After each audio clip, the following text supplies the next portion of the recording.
Okey, sebelum kita mulakan kita punya posting dekat Shopee Video ataupun dekat Facebook, TikTok dan sebagainya, kita kena buat persiapan dulu siap-siap. Jadi, kita prepare siap-siap kita punya ni Okey, saya edit dulu sekejap. Okey. So, kita kena prepare dulu siap-siap kita punya affiliate ID. Okay, affiliate ID dalam notes, kemudian nama page kita, bukan nama page, link page Facebook kita, kemudian link kita punya profile Shopee dan juga kita punya profile TikTok.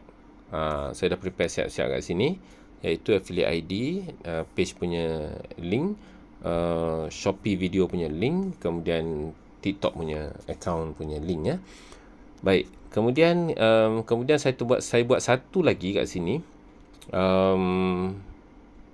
Yang ni. Yang ini saya buat